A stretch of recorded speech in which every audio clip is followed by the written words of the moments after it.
ver si lo puedo poner acá, lo voy a ver. Ahí estamos. Tiene que ver con el sistema nervioso autónomo. Tiene que ver básicamente con el sistema, obviamente, no vamos a hablar de parasimpático, que tiene menos interferencia con el tema. ¿Se ve bien? No, sí. Con el tema cardiovascular, pero sí sobre el simpático. Y básicamente entender un poco de agonistas y antagonistas. Obviamente vamos a ir rápido. Los antagonistas tienen para nosotros mucha más aplicación si uno entiende en términos de bloqueantes alfa, bloqueantes beta o bloqueantes alfa, beta bloqueantes. Bien, simpático-miméticos. ¿Qué es lo que primero tenemos que tener en cuenta cuando hablamos de simpático-miméticos? Es una clase, es una diapositiva muy introductoria, muy general, pero básicamente vamos a hablar, sobre todo tiene que ver en la clasificación de simpático-miméticos, de receptores adrenérgicos, receptores alfa 1, receptores alfa 2 y receptores beta. No hablo de beta 1 y de beta 2 porque los dos subtipos de receptores beta tienen el mismo mecanismo de transducción celular. Esta diapositiva está para definir los diferentes mecanismos de transducción celular. El alfa 1 con aumento de inositol trifosfato y acilglicerol, están volviendo a épocas que pensaron que habían superado. ¿Vieron? El receptor alfa 2 que tiene que ver con la inhibición de la adenilciclasa y todos los subtipos de la familia receptores beta cuyo mecanismo de traducción celular es el estímulo de la adenilciclasa. Cada uno de estos receptores va a interactuar con diferentes simpático-miméticos. ¿Qué son los simpático-miméticos? Son agonistas adrenérgicos. ¿Qué son los agonistas adrenérgicos? Son fármacos que son agonistas de receptores o alfa o beta adrenérgicos. ¿Cómo uno define agonista en farmacología básica? Agonista tiene dos condiciones o dos características.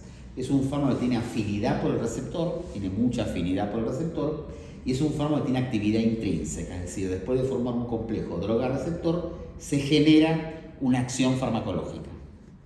En la vereda de enfrente están los antagonistas. Los antagonistas también tienen dos condiciones que lo definen como tal. Una, tiene mucha afinidad por el receptor, algunos tienen más afinidad por el receptor que el agonista, es decir, que la afinidad o la avidez para unirse al receptor no me diferencia, no divide a un agonista de un antagonista. Lo que sí divide las aguas es la ausencia de actividad intrínseca. El antagonista, una vez que forma el complejo con un receptor X, un receptor determinado, no genera una acción farmacológica. Entonces uno dice, si no hay acción farmacológica, ¿cómo se manifiesta la interacción de antagonista con el receptor? Básicamente por la ausencia de la acción del agonista.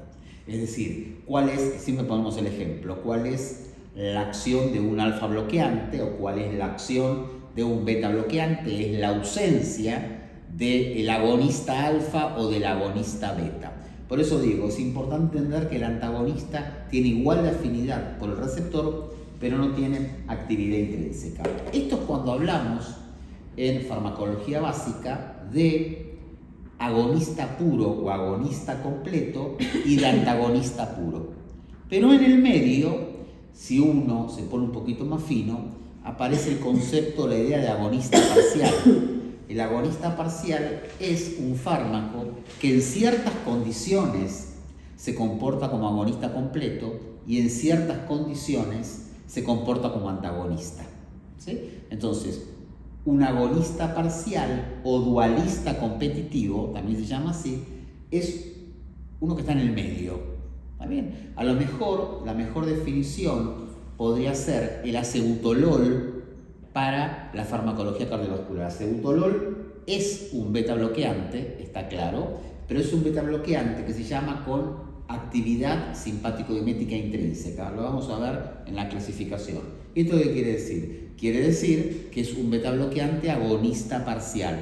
Nosotros definimos que una droga tiene actividad simpático-mimética intrínseca y en la clasificación aparece como un beta bloqueante, quiere decir que en ciertas condiciones se comporta como agonista y no se comporta como beta bloqueante.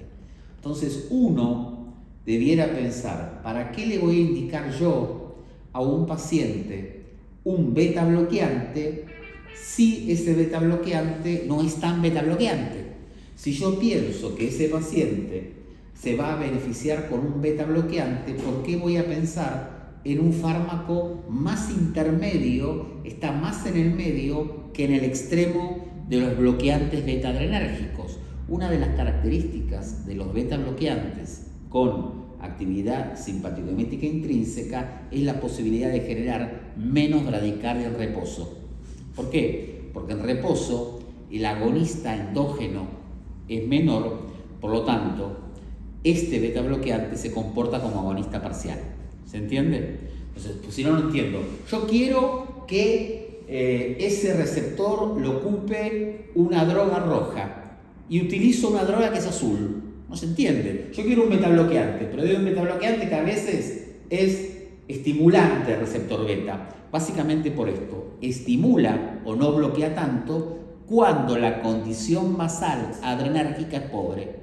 Entonces, el beta bloqueante con actividad simpaticomimética intrínseca se utiliza muchas veces para evitar bradicardias o reducción de presión arterial en situaciones de reposo o nocturnas. Los simpaticomiméticos, ¿se entendió o no? ¿Sí? Bien. Hay un solo que se utiliza, que es el acebutolol. Todos los demás beta bloqueantes no son dualistas competitivos, son beta bloqueantes puros, son antagonistas completos o puros. Los simpaticomiméticos se clasifican según estructura química. Todos vamos a conocer lo que yo voy a nombrar acá en catecolaminas, fenolaminas, fenilaminas y aminas heterocíclicas.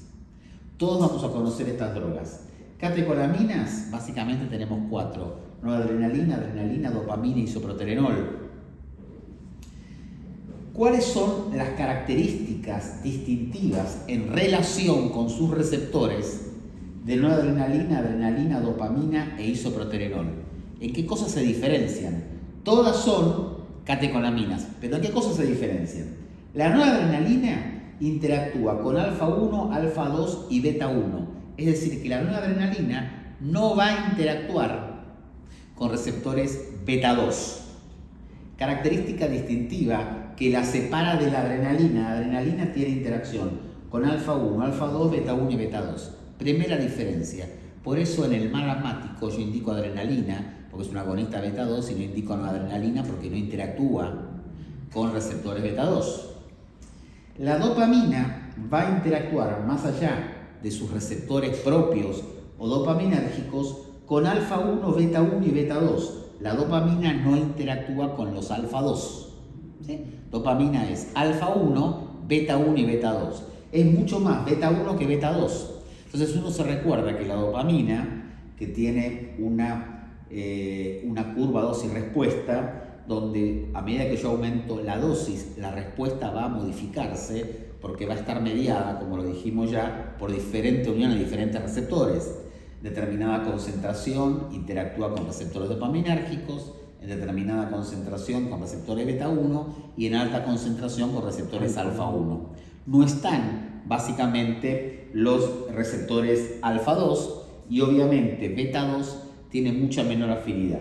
Y por último, el isoproterenol, que directamente no tiene vinculación con la familia alfa. El isoproterenol es más beta 1 y beta 2 que alfa 1 o alfa 2. Y dentro de beta 1 beta 2, el isoproterenol es más beta 1 que beta 2. Tiene más afinidad por beta 1 que beta 2, donde entendemos que cuando indicamos isoproterenol, lo indicamos sobre todo para que aumente el automatismo en el nodo sinusal o para que aumente el automatismo en algún lugar del sistema de conducción que se traduzca en voy a aumentar un poco la frecuencia en este paciente. En algunos pacientes puede vasodilatar y bajar la presión arterial, pacientes que habitualmente con baja frecuencia cardíaca tienen más presión para asegurar presión de perfusión, pero yo le puedo bajar la presión arterial si en ese paciente existe cierta sensibilidad a la unión con beta 2 periféricos que lo que hacen es vasodilatar. ¿Estamos bien? Bien. Dentro de las fenolaminas tenemos como ejemplo, les puse un ejemplo, fenilefrina y salbutamol. fenilefrina es agonista alfa 1 intenso, salbutamol es agonista beta 2 intenso, mucha afinidad de fenilefrina por alfa 1, mucha afinidad de salbutamol por beta 2. Básicamente, todos sabemos por qué indicamos salbutamol, todos sabemos por qué indicamos fenilefrina. Lo que yo quiero es básicamente aumentar la reactividad vascular, aumentar la presión de perfusión, esencialmente en shock hipovolémico, en shock séptico, en vasoplejía, etcétera, etcétera, etcétera. El salbutamol no es exclusivo, ¿no? Beta 2, o sea, Es beta 1 también, sí, por eso el salbutamol lo que te aumenta la frecuencia cardíaca. Sí, sí. No, bien. Dentro de las fenilaminas tenemos básicamente 3 que no tienen una indicación demasiado terapéutica: efedrina, pseudoefedrina y anfetamina. Cuando uno utiliza ciertos medicamentos que combinan paracetamol, jugo de mango, y aparece alguna fenilamina, lo que busca esta droga es vasoconstricción a expensas de acción alfa 1, ¿sí? Descongestivo por vasoconstricción. Hay varios descongestivos por vasoconstricción. Uno es, creo que el Cura Plus tiene pseudoefedrina, si no me equivoco. Bien. Hace que uno mejore temporalmente. Lo que pasa es que estas drogas tienen mucho efecto de rebote, ¿sí? Una vez que cumplen su acción y ocupan ese tiempo en el receptor alfa 1, después viene una vasodilatación y la congestión suele empeorar. Y las aminas heterocíclicas, que se indican básicamente para lo mismo, aunque les parezca mentira, la clonidina, que es de nuestra época, la clonidina es una amina heterocíclica. La pregunta sería, ¿por qué? En Colombia todavía se usa. ¿Sí, todavía se usa? Bastante. ¿Por qué? La pregunta sería, ¿por qué la clonidina? La pregunta es, ¿por qué la clonidina, siendo un simpático mimético y dentro de los simpáticos miméticos una amina heterocíclica, por qué se utiliza como antihipertensivo? Todo esto, todo lo que estamos hablando ahora, son drogas que van a trabajar sobre la reactividad vascular, aumentando la vasoconstricción y en definitiva aumentando resistencias periféricas y en definitiva aumentando presión, ¿sí? Porque la clonidina, ¿Por qué era alfa 2? la clonidina es un agonista alfa 2.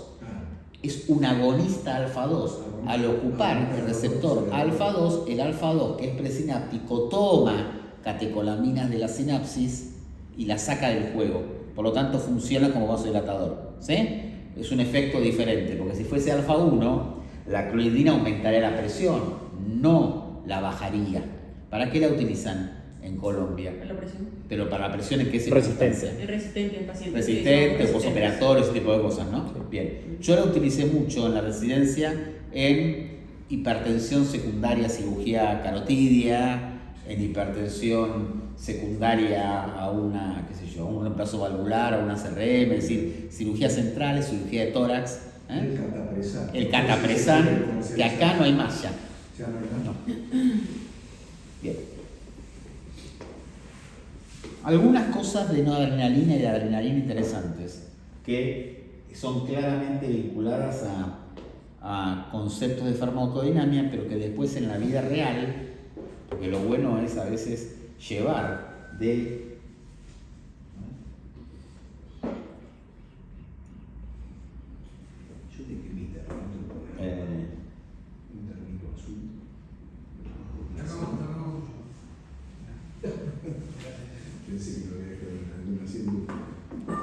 no siempre coincide lo que uno en laboratorio básico de farmacodinamia evidencia después en la vida real. ¿Está bien? Entonces, cosas interesantes para remarcar. La noradrenalina sabemos que es un agonista no selectivo. ¿Por qué es no selectivo?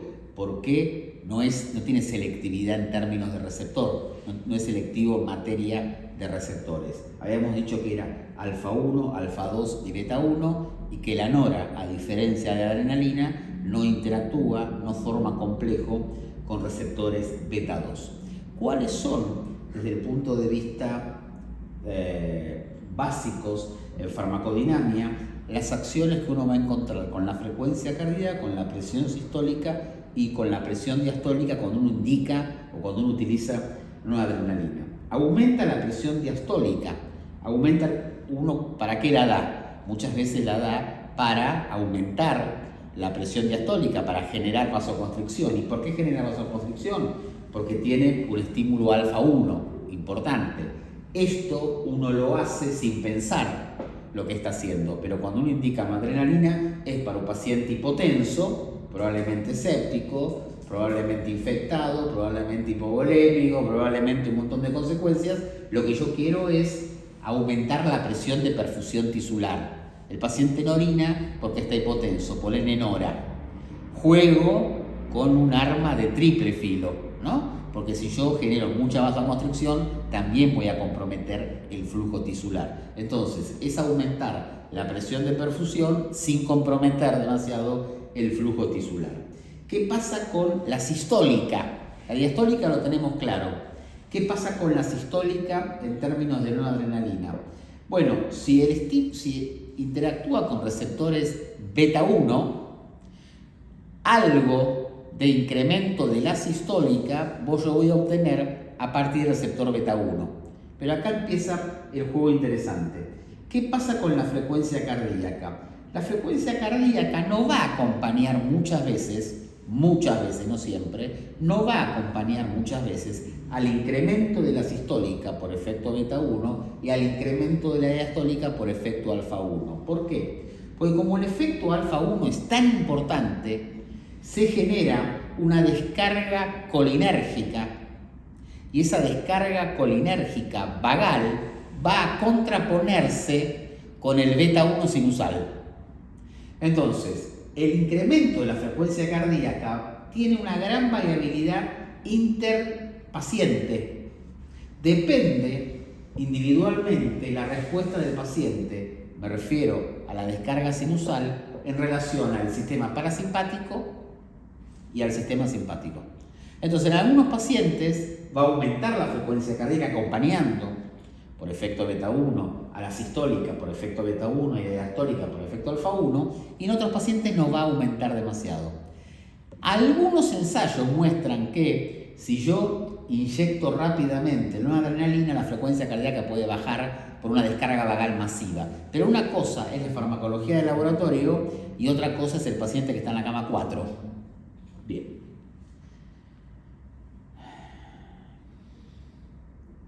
¿Qué pasa con la adrenalina? La adrenalina también es un agonista no selectivo, ahí estamos igual que la nora, pero va a sumar al beta 2. ¿Cuáles son las manifestaciones sobre sistólica y diastólica cuando yo utilizo adrenalina a diferencia de la noradrenalina? Puede haber disminución o aumento leve de la presión diastólica en función de la dosis. Ya la diastólica no siempre va a aumentar con adrenalina cuando yo indico adrenalina. ¿Y cómo juega la curva dosis-respuesta de la adrenalina, que es diferente a la curva dosis-respuesta de la nora? Las pequeñas dosis predomina el efecto beta 2. Con poca adrenalina, la interacción más clínicamente relevante es la formación del complejo adrenalina-receptor beta 2. Eso se traduce en vasodilatación. Por lo tanto, si hay vasodilatación, la presión diastólica no va a aumentar.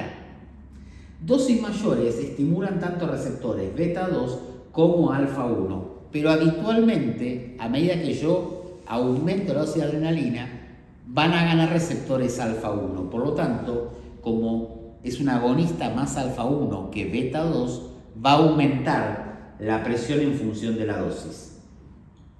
Nunca la vasoconstricción periférica es tan importante como la que logramos con una adrenalina.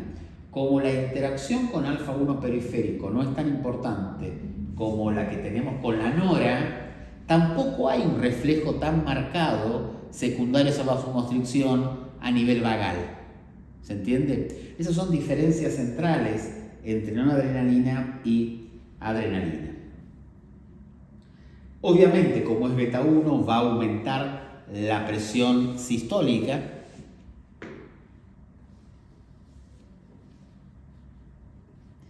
Y obviamente va a aumentar la frecuencia cardíaca porque no tengo esa descarga vagal tan importante, porque la vasoconstricción periférica no es tan importante alfa 1. ¿Sí? En realidad, cuando yo indico la vida real, esto es muy interesante cuando uno utiliza diferentes tejidos en farmacología básica, cómo cambian las respuestas. La vida real, cuando yo indico, me salgo del asma, en la vida real, cuando yo indico adrenalina, el tipo está muerto. No entiende nada, el reloj nunca entiende, no entiendo lo que dices. Bueno. ¿Se entiende? Entonces, básicamente, cuando uno le da adrenalina a un muerto, primero, no espera demasiado de la adrenalina, digamos, tiene todo perdido ya. Segundo, uno indica adrenalina básicamente para generar una descarga simpática, eléctrica, que permita utilizar una cardioversión, nada más que eso. Digo, uno reanima para generar actividad eléctrica con la adrenalina. ¿Está bien? Bien. Okay. Pero además la adrenalina va a tener ciertos efectos sistémicos que son interesantes para destacar. Uno tiene que ver con la musculatura lisa gastrointestinal, con disminución del tono y del peristaltismo. Otra es la acción uteroinhibidora. Otra es la contracción del trígono y del esfínter vesical y relajación del detrusor. Relajación del músculo liso bronquial, que es lo más importante. El isoproterenol, que dijimos casi no se banca a los receptores alfa 1 y alfa 2 y prefiere mucho a los receptores beta 1 y beta 2, tiene acciones cardiovasculares y tiene acciones no cardiovasculares. La primera acción cardiovascular importante que puedo encontrar es, si tiene acción beta 2, el paciente puede hipotensarse por vasodilatación, pero lo más importante es el incremento de la descarga sinusal por efecto beta 1 y el incremento también de la presión sistólica por efecto beta 1. La presión sistólica en un paciente que requiere isoproterenol tiende a estar mediana o muy elevada como mecanismo de compensación frente a un paciente que seguramente tiene un trastorno de conducción. Entonces, el isoproterenol, en realidad, nosotros no nos vamos a evidenciar que se hipertense demasiado, probablemente si tiene una acción beta 1 sinusal, al aumentar la frecuencia cardíaca del paciente, la presión tiende a bajar. Si uno se desespera demasiado para bajar la presión arterial, que le puede generar isoproterenol, o que ya tiene el paciente por baja frecuencia cardíaca, está alterando claramente la presión de perfusión cerebral, ¿sí? Porque la autorregulación del flujo cerebral no es boluda, necesita incrementar la presión si un tipo tiene una descarga de entre 25 y 40 por minuto. Ya dijimos que la fenilefrina es un agonista alfa 1 que genera vasoconstricción sistémica con aumento de la tensión diastólica pero como es muy importante, todo lo que genere una acción agonista alfa 1 de relevancia significativa va a generar una descarga de acetilcolina, un reflejo vagal, y eso se traduce en cambios en la frecuencia cardíaca. ¿Sí? Claro está que si el tipo que requiere fenilefrina está muy chocado, probablemente uno no vea eso en la frecuencia cardíaca. La frecuencia cardíaca es lo único que a lo mejor al tipo chocado lo mantiene todavía vivo. Entonces, son términos o conceptos de laboratorio de farmacodinámica que a veces en la práctica no es tan evidente. Yo le voy a indicar fenilefrina a un paciente y en realidad no es un beta. Si yo espero la respuesta como si fuese un beta bloqueante, no la voy a encontrar. ¿Sí? ¿Estamos? ¿Por qué? Porque lo que hay es una lucha de agonistas y de receptores. El que ocupa el umbral, el que ocupa la masa crítica, es el que finalmente obtiene respuesta. Es una lucha, es como el juego de la silla, ¿no? O el baile de la silla, ¿cómo se llama? Ese que hay 4 sillas y 5 para sentarse, o, bueno, siempre va a haber una menos y siempre va a quedar uno parado. Esto es lo mismo. Hay pocos receptores y yo tengo diferentes drogas. El que ocupa una masa crítica es el que va a generar el efecto final. Bloqueantes alfa y bloqueantes beta. Cuando hablamos de bloqueantes alfa, hay 4 grandes familias. Beta-alquilaminas, derivados de la imidazolina, prazosina y derivados, y alcaloides del colesterol del centeno. Si yo digo beta-alquilaminas, derivados de imidazolina, a uno le suena demasiado. Si yo digo prazosina y derivados, a uno le suena un montón. Si yo hablo de alcaloides del colesterol del centeno, a lo mejor no le suena demasiado, pero es la ergotamina, ergonovina, ergobacina, todos los derivados de la ergotamina, ¿sí?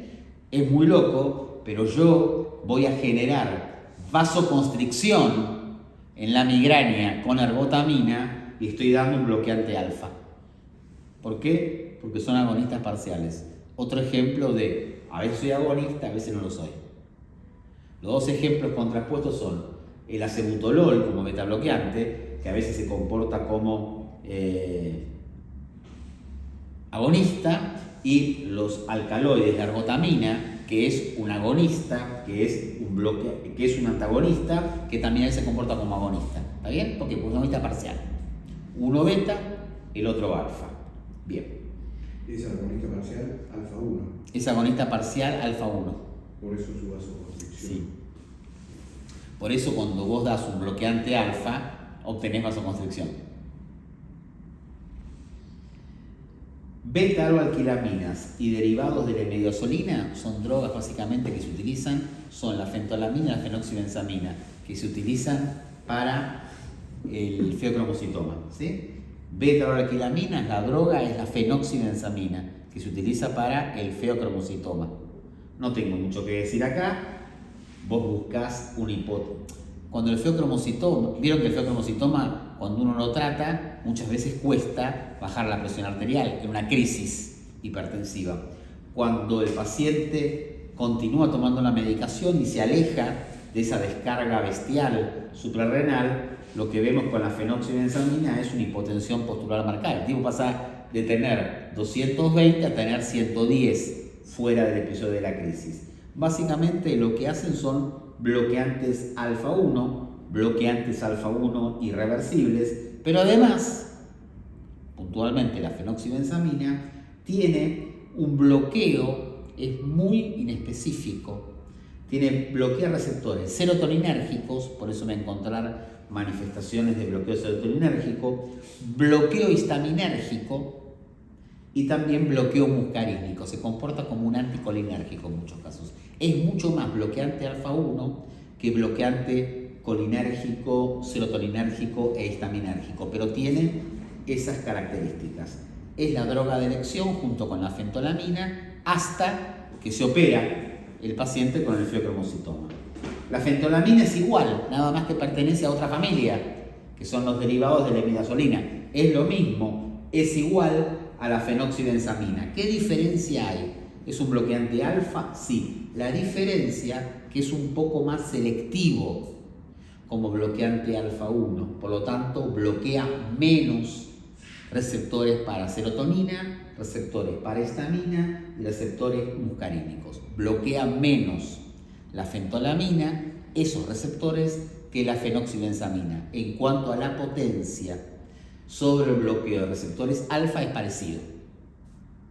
También tratamiento feocromocitoma hasta que el paciente se opera. Yo tenía un paciente, hace mucho que no lo veo, que tenía un feocromocitoma, que tenía crisis hipertensivas importantes, tomaba 5 drogas, tenía crisis hipertensivas importantes, no se quería operar o tenía temor en la cirugía y demás, finalmente se operó y toma 0 drogas ahora, ¿no?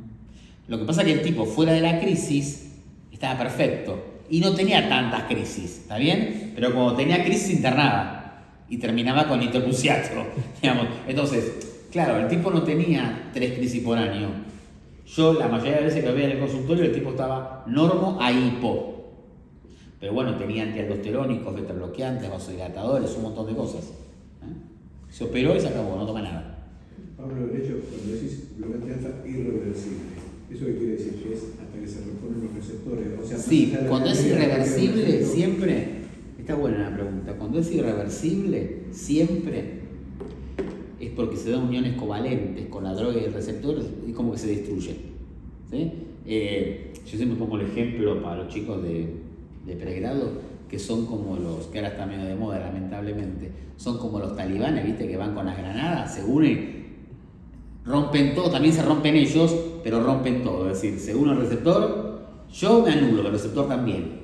Y ahí hay un tiempo de reposición de claro. receptores. Lo que hay más que reposición de receptores. ¿Cuánto tiempo desaparece ese efecto? Porque hay nuevos más que reposición, porque no es que se fabrican nuevos receptores, hay lo que se llama un upregulation, es decir, receptores van a la superficie celular, receptores intracelulares se superficializan para poder interactuar con la droga. ¿Sí? Eso es cuestión de horas. Horas. Sí, claro. Bien. Bien. Prazosina y derivados, la tercera familia de los bloqueantes alfa, son los conocidos, ¿no? Prazosin, terazosin, doxazosin, alfuzosin y tamsulosina.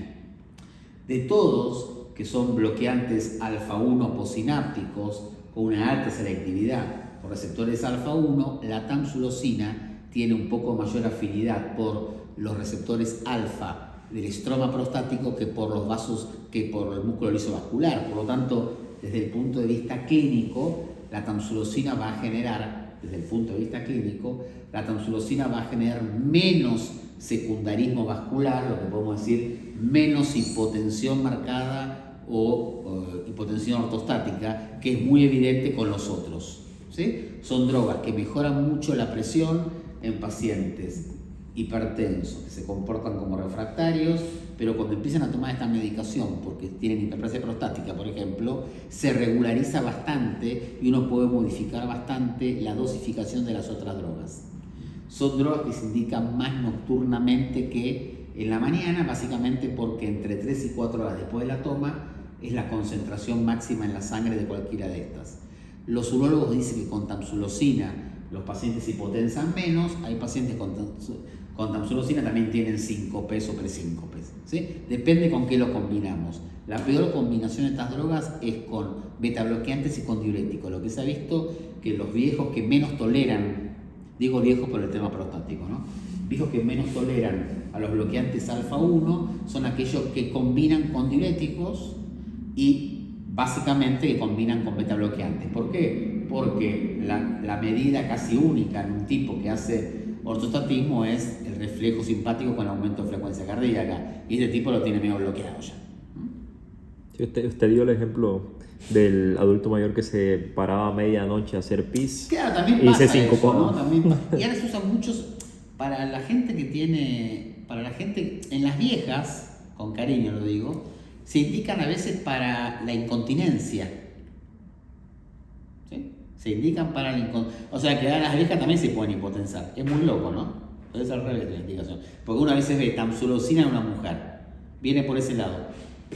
Bueno, y también se ve como cuando lo ponen en los pacientes que son renales, que tengan cálculo, y eso les ayuda también a... También. No, a ver, un bloqueante alfa-1, vos lo podés indicar como antihipertensivo. El tema es que tiene una respuesta del todo nada muy importante, hay que tener cuidado en qué momento y de nuevo la combinación con otras drogas. El alfa-1 forma parte de la primera línea de tratamiento, antes formaba parte de la segunda. No anda esto, no anda esto, no anda esto, no anda esto, tengo el alfa-1. Vos podés empezar hoy si querés con alfa-1. El tema es que es raro que uno empiece con un alfa-1. ¿Sí? Yo tenía un paciente muy mal controlado por culpa mía seguramente. El tipo fue al urólogo sin darse cuenta le controló la presión con esto. Con la tamsulosina. Sin darse cuenta, ¿no? Pero, digamos, el tipo vuelve, ¿qué está tomando? No, fui al urólogo y no era tamsulosina, era alfuzosina o doxazosina, y el tipo era tan hipertenso, el tipo era tan hipertenso, creo que la droga era combinada con finasteride. El tipo era tan hipertenso que no lo tiraba al piso, lo normalizaba. ¿Sabes? Arrancaba de un nivel muy alto. Bien. Los alcaloides con el suelo del centeno son los derivados de la ergotamina, básicamente. Miren qué interesante, la estructura química base de cualquier alcaloide es el ácido lisérgico. ¿Sí? Es como darle LSD a un paciente. La LSD es la dietilamida del ácido lisérgico. Bien. Acá, son agonistas parciales alfa-1. La definición más importante, ¿por qué yo aumento el tono vascular? ¿Por qué yo genero vasoconstricción con bloqueantes alfa-1? Porque son bloqueantes débiles, porque a veces no son antagonistas, sino que se comportan como agonistas. Pero también tienen acciones, me refiero a la ergotamina, me refiero cuando hablo de ergotamina, ergobacina, ergonovina, hablo de tetralgin o migral, que que son las drogas más paradigmáticas que tienen alcaloides del cornezuelo del centeno, tienen acciones sobre receptores serotoninérgicos y dopaminérgicos también. Ojo, bien. Bloqueantes beta. Básicamente, cuando hablamos de bloqueantes beta, hablamos de beta bloqueantes, hablamos de 3 drogas: de clasificación, mecanismo de acción y efectos secundarios. Esta es, y con esto terminamos, esta es y les quiero hablar una cosita básicamente de farmacocinética nada más. Esta es la clasificación que incluye ciertas drogas que son agonistas parciales. Cuando uno clasifica a los beta bloqueantes, los clasifica según la cardioselectividad, que hablamos de cardioselectivos, bloquean beta 1, no cardioselectivos, beta 1 y beta 2. No existen bloqueantes beta 2 puros. Bien. Y después los clasifica según la actividad simpático-miométrica intrínseca. Por eso que se dice son ACI-positivos o ACI-negativos, como si fuese un grupo sanguíneo. ¿Qué es ACI-positivos? Tienen actividad simpático-miométrica intrínseca. Los que tienen ACI, los que tienen esta actividad, son los agonistas parciales. Los que no tienen ACI-positivo son antagonistas completos. No tienen en ningún momento acción agonista. Y la tercera condición por la cual yo puedo clasificar a un betabloqueante cuando tiene un efecto vasodilatador propio. La gran discusión con los betabloqueantes es: ¿todos los betabloqueantes vasodilatan? ¿Por qué todos los betabloqueantes vasodilatan? Porque bloquean receptores beta 1 a nivel yuxtaglomerular y la acción liberadora de renina está mediada por receptores beta 1 a nivel yuxtaglomerular. Si yo bloqueo beta 1 yuxtaglomerular, yo bloqueo, seguramente parcialmente, esto es también curvados y respuesta, la liberación de renina. Si yo bloqueo o reduzco liberación de renina, yo cambio resistencias periféricas. Pero cuando uno habla de betabloqueante con acción vasodilatadora, va más allá.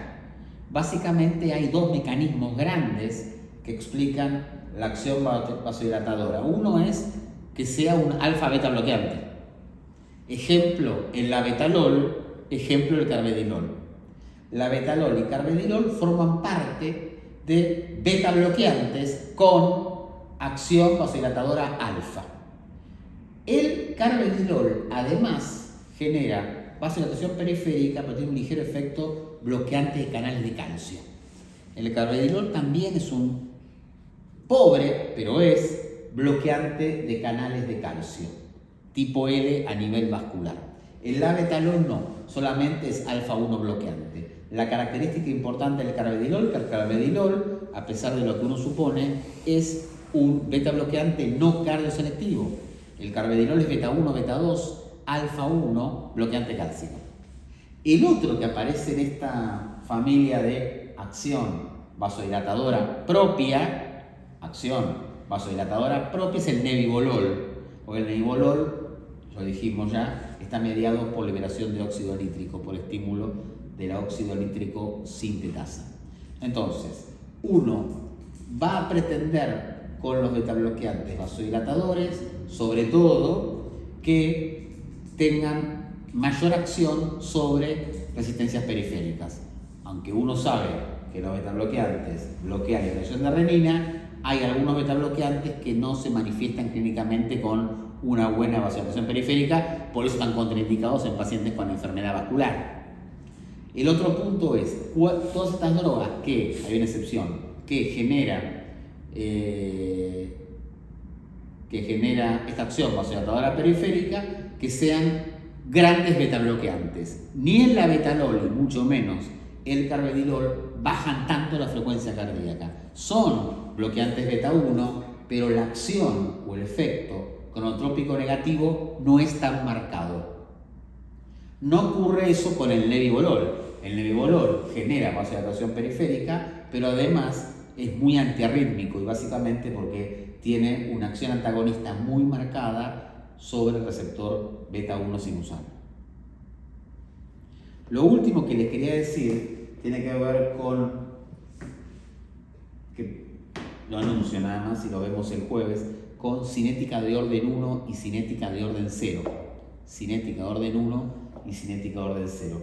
Cuando hablamos de cinética de eliminación, hablamos básicamente de cómo se va a eliminar la droga o cómo se va a eliminar de un compartimiento a otro compartimiento. El 99% de las drogas tienen lo que se llama cinética de orden 1. ¿Qué quiere decir esto? Que yo voy a eliminar un porcentaje fijo por hora. Un porcentaje del total. Si yo tengo un compartimiento A y tengo un compartimiento B y la droga tiene que pasar del compartimiento, estamos hablando muy en abstracto.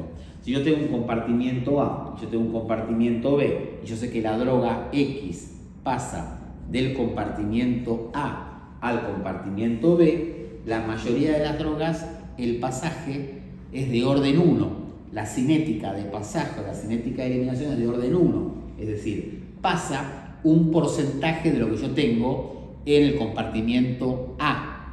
¿Se entiende? Si yo tengo mucha droga en el compartimiento A, yo voy a pasar un porcentaje. Ese porcentaje, lo que yo voy a pasar, va a cambiar, porque el porcentaje cambia porque depende de la concentración. ¿Se entendió? Bien. Muy pocas drogas, exclusivamente casi el alcohol y algunas otras más, tienen cinética de orden 0. ¿Cómo pasa de un compartimento a otro? Una cantidad fija por hora, no me importa lo que tengo. Yo siempre tengo el pasaje o elimino una cantidad fija por hora. ¿Sí? El alcohol es el ejemplo paradigmático de la cinética de orden 0. Si yo tomo una botella de Quilmes, yo voy a eliminar una cantidad fija de cerveza por hora. Si yo tomo 10 botellas de Quilmes, yo voy a eliminar una cantidad fija de esa cerveza por hora. Por lo tanto, es mucho más fácil intoxicarse y yo no puedo hacer nada para modificar la cinética de eliminación del alcohol. Muy diferente es cuando yo tomo un blister de una droga que se elimina con orden 1, porque voy a eliminar un porcentaje, o yo tomo 2 blisters, porque inicialmente yo voy a eliminar más, porque es proporcional a lo que tengo. ¿Sí? Esto es un mecanismo de protección. La cinética de orden 1, al eliminar un porcentaje fijo por hora, es un mecanismo de protección. Esta cinética de orden 1, cuando yo estoy intoxicado, se pudre todo. Con algunas drogas, aunque no esté intoxicado, que son las drogas que tienen un margen terapéutico muy cortito. Entonces, si yo me intoxico con medicación, esa medicación se va a eliminar con cinética de orden 0. ¿Se entiende? ¿Se entendió o no? Sí, perfecto. ¿Sí? ¿Seguro? Hay drogas que no hace falta que yo me intoxique para cambiar de cinética de orden 1 a orden 0, que son las que tienen margen terapéutico estrecho, que son las que uno debiera medir. Por ejemplo, la vancomicina, por ejemplo, la fenitoína, por ejemplo, algunos anticoagulantes. ¿Sí? ¿Por qué? Porque aunque yo tenga niveles plasmáticos adecuados, con una dosificación adecuada, se saturan los mecanismos y de cinética de orden 1 se convierte en cinética de orden 0. Y la conversión va de la mano de toxicidad. Me aumenta la vida media y me intoxico más fácilmente. ¿Sí? Listo. El jueves nos vemos con algo, no sé con qué. El martes que viene, examen oral. ¿Tips para el examen? Estudiar. Vean. ¿Qué tips? En el oral no hay tips. Les recomiendo, Sí, siempre hay. Voy a pasar el chivo del profe. Acá a la vuelta. ¡Apa! ¡Fuerte! Lo compró. ¡Vamos! Lo compró. Zarpado, Puntos extra. Zarpado. Pero lo firme. Zarpado. No tenés que dar, no tenés. Lo firmo después del examen. ¡Oh! Ya se le iba a pasar. Escúchame, no tenés que dar examen vos. ¿Está bien? ¡Opa! Vamos a escribir. Paraguay 2046. La editorial Acadia. ¿Está abierta todavía? La editorial Acadia. Ponen Acadia con K y sale. Está abierto, dice, no hace falta tampoco.